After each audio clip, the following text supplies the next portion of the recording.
Alright folks, how are we doing? It's Shabash, it's Hero of Aetheric. Welcome to part 2 of our quest guide tutorial videos. We are doing the tier 2 quests and picking up from where we left off in tier 1. We are heading to Svarga, picking up a little NPC quest from Carl along the way. Svarga is just along the south route from Loten, and continue that round. And we're going to enter Svarga and speak to Asmund in just a second. Actually zoomed in a little bit now to make it better to see. So again, Svarga, the NPC quest will have the little message board or scroll above his head, Hilsa Traveler. And we are now starting with the Draconian part of the quest line. So kill 5 Draconian warriors, 5 Draconian mages, and we get a fine whetstone to do that. So let's just go and do that. Basically, what we're going to do is head around the tier 2 area. So we had access to the tier 2 zone already from tier 1, but now tier 2 mobs will actually spawn. So you can see going north from Loten, that barrier there, from then onwards is all kind of tier 2 mobs. Now, mind that tier 1 mobs can still spawn in this area, but we're going to be seeing more tier 2 mobs going all the way around. So you can literally go down to the waygates in the fen halls. It's a nice long route, and pick up as many Draconians along the way.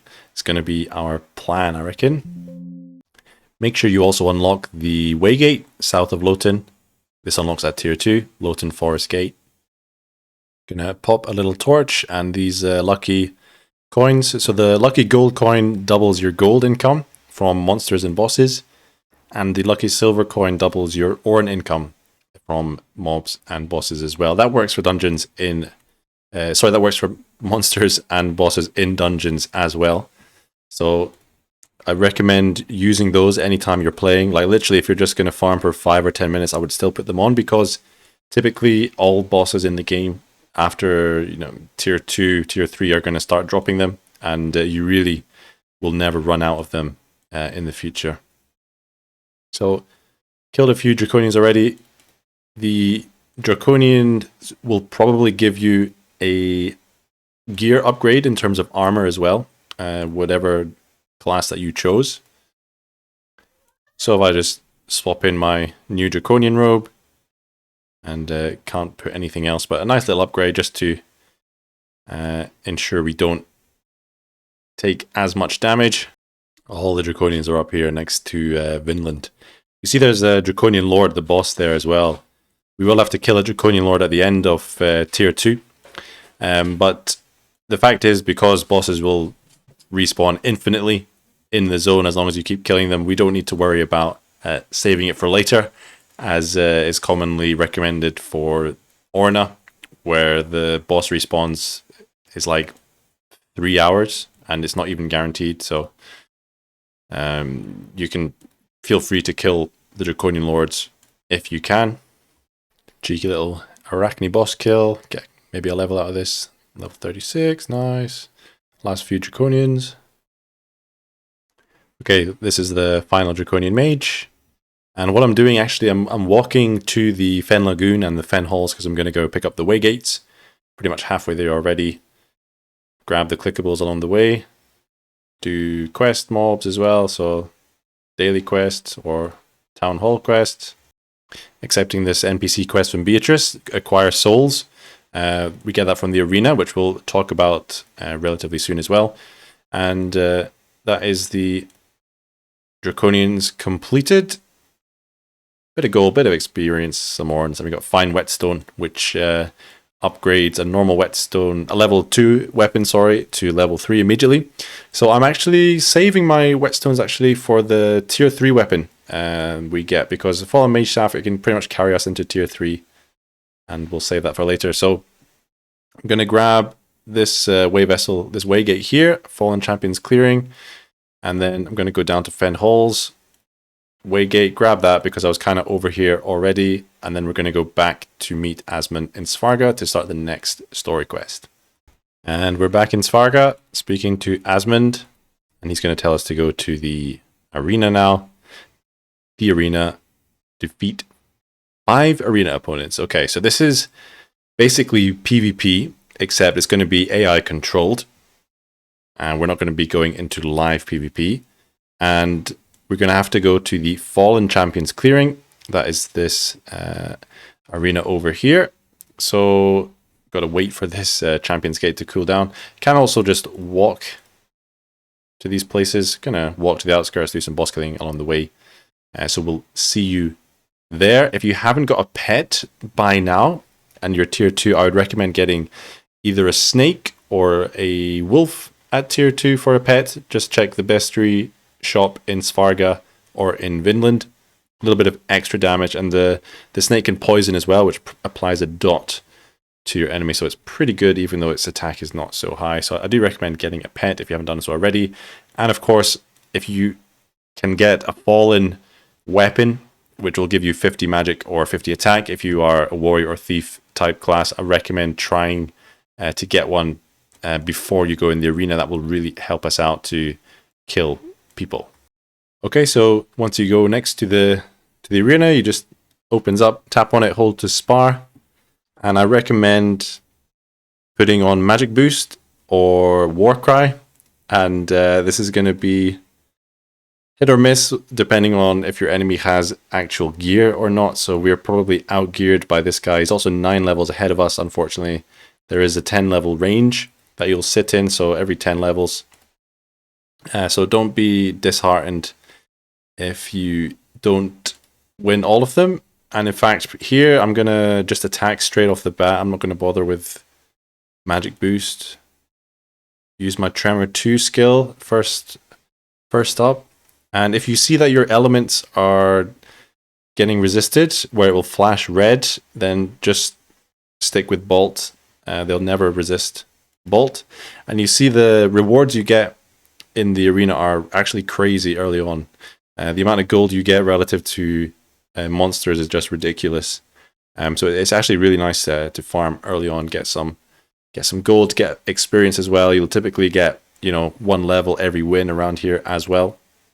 So we need to get 5 wins, and then also remember we had that quest for Beatrice where we needed 5 souls. So we can either get 5 souls, you see it drops materials, but also pretty much all of the arena gear at this level is going to dismantle into souls as well. So if you get 2 or 3 arena drops, just dismantle them, and we can hand that into Beatrice for another quest.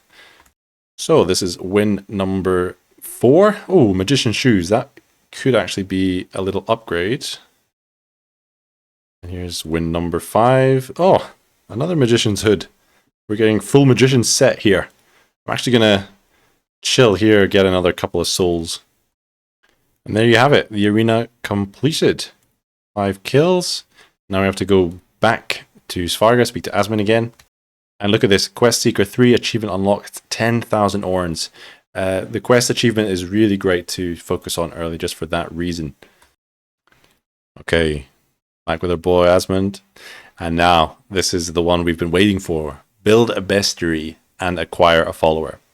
Now, we've already got a follower, of course, already bought one, but we do need to build a bestiary. Asmund insists that we build a bestiary in our origin town.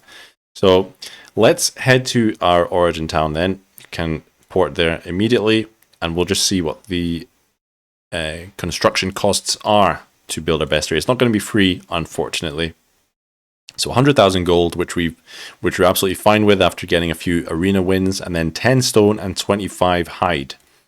Now, it doesn't actually tell you how many materials you have right now. It just says insufficient stone or insufficient hide, which is a bit awkward. It would be nice to see on that screen, but we can go in here and see we've got 2 hide and 3 stone, which is not a great start. However, hide is quite an easy one to accomplish. All of these equipment that we're not using, especially bandits' cloaks, they dismantle into hide.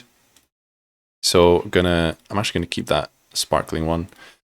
Like dismantle all of these, and there you go. It's 10 hide straight away. I don't think anything here dismantles into hide, and bandits' hoods that they dismantle. So you can hold down an item and then you can tap other items to select many. So there's 5 more hide. Now, stone is the is the difficult one a lot of people have trouble with.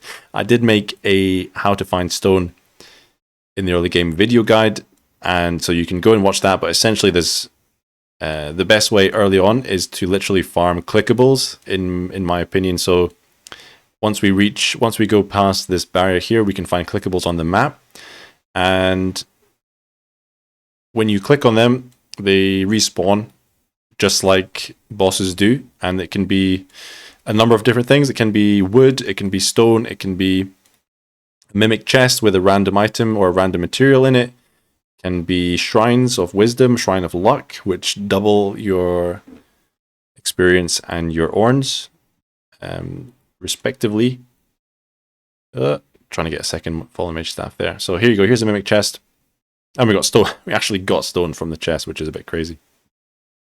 So I'm just going to farm here, and it's a bit boring, but it's honestly the quickest way because there's only a limited amount of monsters that drop stone, and they only drop stone one at a time. Whereas these clickables, we can get up to 9 or 10 stone at once, and shouldn't take too long to find.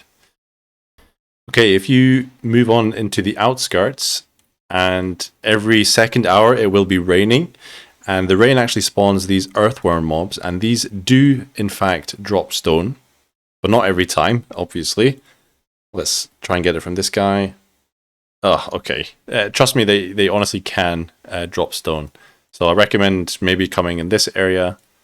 Still haven't found any stone, by the way. I've been farming for just over 3 minutes. Picked up a couple of other items. There's a fountain there, but no stone as of yet. And this is another monster that drops stone. Rubbish. Oh, wood instead. Wow. Come on, earthworm. Oh, they're just not being nice to me today. So we didn't get any stone yet, but I got a Shrine of Wisdom. So that's going to double our experience from kills for another 53 minutes, which is pretty sick. We finally got our first stone in the Fen Halls. Decided to come down here 13 minutes after starting this quest. We got 9 stone. There you go. So we're up to 12 stone, I believe. 13 stone. Wow, incredible. I think Fen Halls might actually have 2 clickables in the area, which is maybe not. Better get that confirmed. Plenty of bandits though. Yep, here you go. 2 clickables side by side. Was very skeptical for a second.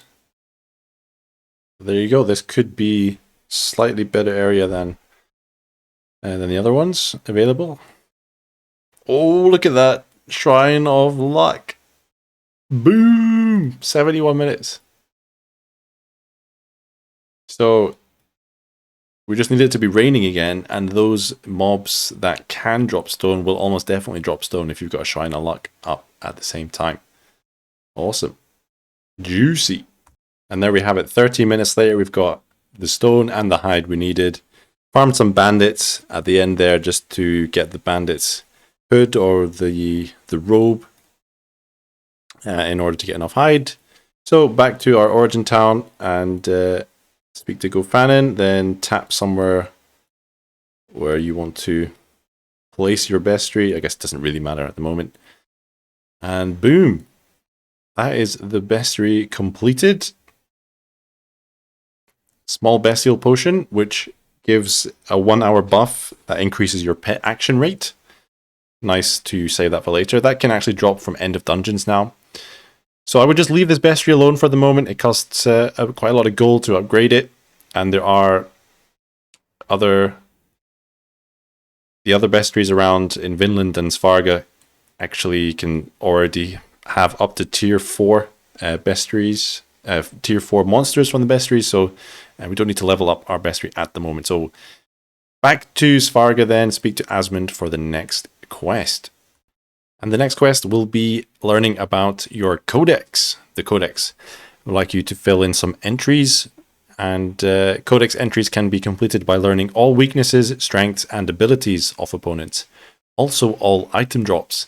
Now by this point, as long as you've killed a few mobs, you will most likely have this quest already completed, which is a nice bit of gold and more importantly an experience potion. So very simple to complete this. If you want to learn more about codexing, I will link in a really great guide by Conk, who is like one of the masters of codexing, and codexing can be quite important for certain event quest lines, such as the Draconian area, which is actually dropping in the same month as this video. But for us, we will just continue and speak to Asmon again. Where is he gone? And now we have a gauntlet key, and we are asked to complete a gauntlet. And checking my map here, there are currently 2 dungeons available for us. There's the Mushroom of Perilous Visitation, which is a normal type dungeon, and then we also have the Goblin Fortress, which is a theme type dungeon with specifically Goblin and Hobgoblin and Ogres and Orcs type mobs in it as well. So that's actually a theme dungeon. And technically, I will do, again, a proper dungeon guide that will hopefully be out very soon, if not so already by the time you're watching this video. And this is a normal dungeon, so we can attempt it. It's going to be fairly difficult for us right now. Don't worry too much if you fail your first attempt, because basically once we level up to tier 3, we can start farming gauntlet keys from a boss in Lythrin Woods. But however, we are still going to give it a crack, so we'll go and visit the massive mushroom. I do recommend, however, buying a few large health potions and probably some mana potions as well at this point before heading in. There is actually, just a quick one, you can actually find stone in shops as well for the previous quest. Completing Karlsring's Revenge along the way. Oh, got another one to complete there. I'll do that after. I'm gonna select Karlsring in our inventory. A few extra stats there. Actually, unfortunately, no magic stat, but a little bit of HP and mana. I actually found that legendary leather belt from a mimic chest when I was farming stone, so that's not too bad. Gives dexterity. Dexterity is essentially not a very worthwhile stat to build around in this game. What it does is it affects your hit chance and your chance to dodge certain attacks from enemies. It's basically compared to your enemy's dexterity chance. The fact of the matter is, it doesn't really affect your hit chance that much, not to any noticeable effect. So I would definitely never recommend building around dexterity. So here we are, Mushroom of Perilous Visitation. So we have some options here. We can go hard mode and boss mode. You can see each time that increases the key cost by multiply by 5. Hard mode disables the use of items, but it doubles your rewards from killing monsters and bosses inside, and it also makes any quest drops on completing the dungeon at least superior quality. Boss mode means every single floor is going to be a boss. Endless mode requires level 100, and that is in this options drop down. Now, what you may notice if you're a higher tier is you can actually lower the tier of this dungeon in the future. So if you're stuck on this quest and you've passed tier 2, you're in tier 3 or maybe even tier 4, and you're coming back to do this quest right now, if you do not select the tier drop down, it will have the dungeon in your current tier. And that could be relatively quite difficult, especially if you're not geared, which is very often the case in the early game. So if you just want to complete the quest, there will be a tier drop down. Put it a couple of tiers below you, and you will hopefully manage to complete the dungeon. But enough talk, let's get in here. And what I'm going to do is use Magic Boost, because when that procs, we will have that stat boost for the entire dungeon. Which is really, really good. And if you do have any other buff skills, I do recommend you use them on floor 1, because most tiers you will have, it will go through a range of tiers during the dungeon. So right now we're on tier 1. This is essentially a tier 2 dungeon, actually. Only 9 floors in it.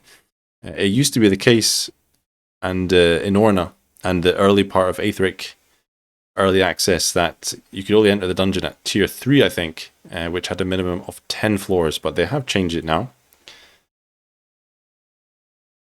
So actually doing a tier 2 dungeon should be relatively okay for us. We are tier 9, level 49 there, which we might actually level up during the dungeon, which would change the monsters in here. Essentially, with the early tiers, there will be a boss on the last floor. Oh, look, we got some stone in the end. We got some stone. Better late than never. So final floor of this is going to be a boss. It'll be a tier 2 boss, and it's a Draconian Lord. We'll see how our damage fares up. Now, you see we're only taking 10, 15 damage, which is very manageable indeed. And you can see I've got literally no leveled up gear at the moment. I've just got a set of Draconian gear, some mage boots, straight off the backs of my enemies, and cruised it really. So you can see you get some bonus gold and orange for completing the dungeon, and you can sometimes get random items, and any quest that you complete and you get a reward from, there is actually a small chance to find that item on completing dungeons as well. But I'll go more into that in my dungeon guide. You also get a bunch of random materials. And then, as you can see there's a 6-hour cooldown. So we're going to go back to Svarga, speak to Asmin, I think, or let's complete the quest first. I don't know exactly where we need to go. Yeah, we need to meet Asmin and Svarga. So we complete the dungeon, and let's go back to Svarga. And it's only now that we are ready, in Asmin's eyes, to defeat the Draconian Lord. Lord of the Draconians. We, of course, just beat one in the end of the dungeon, but unfortunately we weren't on this quest yet. So, pretty simple. Just visit a tier 2 zone and kill bosses until a Draconian Lord spawns. I think I still have one up there next to Vidland, so I'm going to walk there. You could take Waygate over to this entire tier 2 zone. You know, tier 2 is actually is a very large zone. There's 3 bosses in the Fen Halls. There's 2 bosses in Fen Lagoon, 2 in the outskirts, and there's 2 in the Great Plains as well. So pick your poison, pick a place, pick a zone, kill a Draconian Lord. And here he is, level 30 Draconian Lord. Final boss of tier 2 main story questline, I believe. And I've used the magic boost.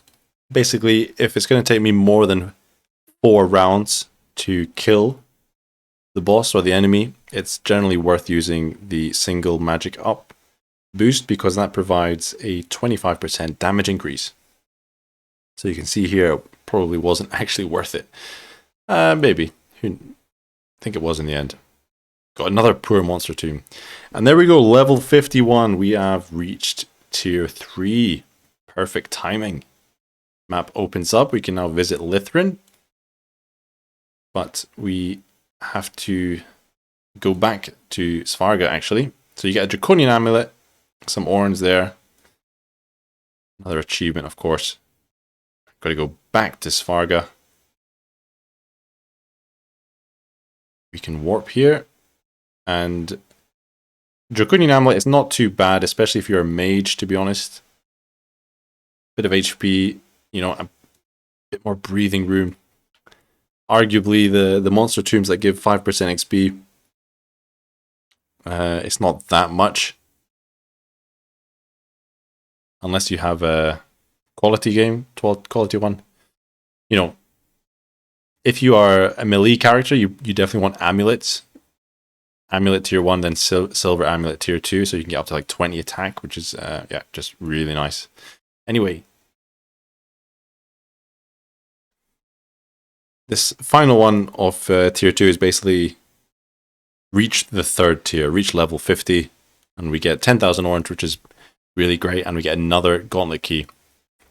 So we can complete that straight away, and then we have to go and meet Galar of Murkheim in Vinland. And that's it. That is tier 2 smashed, 100% completed. Thank you very much to the Arisen Order Legends for supporting myself on Patreon and on Twitch, for keeping this Aetheric and Orna content train going. Support very much appreciated. Thank you for watching this video. I really hope this helped, and hope if you were stuck on any quest, this kind of unlocked, gave you what you needed in order to progress. Stay tuned for this series. We're going to be heading into the Lythran Woods next video for Tier 3. I'm Shabash. Thanks for watching, and we'll see you in Lythran. Ciao.